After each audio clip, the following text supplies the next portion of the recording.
আমরা বাঙালি সংগঠনের পক্ষ থেকে এখানে প্ল্যাকার্ড সহযোগে এবং লিফলেট বিতরণের মাধ্যমে আমরা কর্মসূচি পালন করছি। আমাদের মধ্যে আমরা বাঙালি সংগঠনের বিভিন্ন কেন্দ্রীয় কমিটি এবং জেলা কমিটির সদস্যবৃন্দ, কেন্দ্রীয় প্রকাশন সচিব, কেন্দ্রীয় সাংস্কৃতিক সচিব, তারপর উত্তর চব্বিশ পরগনার জেলা সচিব, কলকাতার জেলা কমিটির সদস্য, বাঙালি মহিলা সমাজের সচিব, বাঙালি মহিলা সমাজের নেত্রী, আমাদের কলকাতা জেলা কমিটির সদস্য, কলকাতা জেলা কমিটির সচিব, আমরা বাঙালির সর্বক্ষণের কর্মী থেকে শুরু করে আমরা আমাদের মোটামুটি সংখ্যক সদস্যের ভিত্তিতে আমরা মানুষের কাছে পৌঁছে যাচ্ছি এই দাবি নিয়েই। আজকে পশ্চিমবঙ্গ আমার বাংলায় কাজ পাচ্ছে কারা? বিহার থেকে, উত্তরপ্রদেশ থেকে আগত বহিরাগতরা, যাদের মাধ্যমে প্রতিনিয়ত পশ্চিমবাংলার বুকে সন্ত্রাস সংগঠিত হচ্ছে। যে সঞ্জয় রায়ের দেশওয়ালি ভাইরা আজকে পাড়ায় পাড়ায় বাঙালি বোনদের কুনজরে দেখছে, তাদেরকে ধর্ষণ করার চক্রান্ত করছে, সেই সমস্ত বহিরাগতদের পশ্চিমবঙ্গের রাজ্য সরকার জামাই আদর করে পশ্চিমবঙ্গে কাজ দিচ্ছে।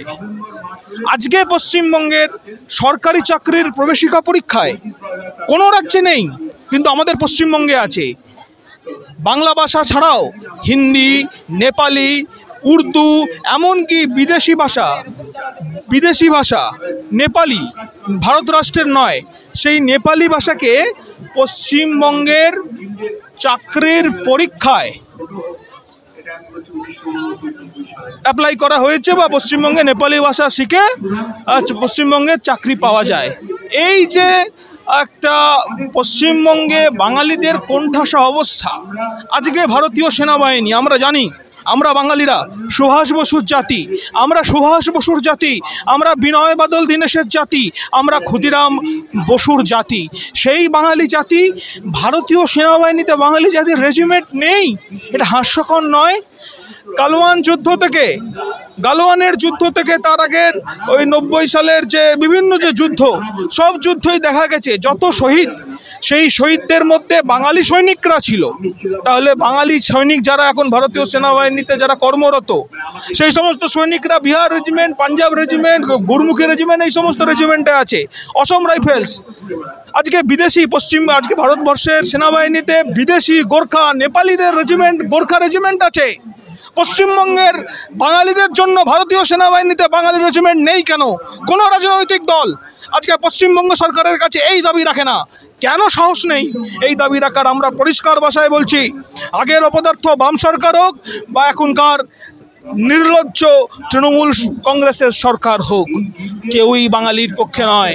ভারতীয় জনতা পার্টি হোক বা আগের কংগ্রেস হোক, এরা সবাই হিন্দি সাম্রাজ্যবাদের তল্পি বাহক।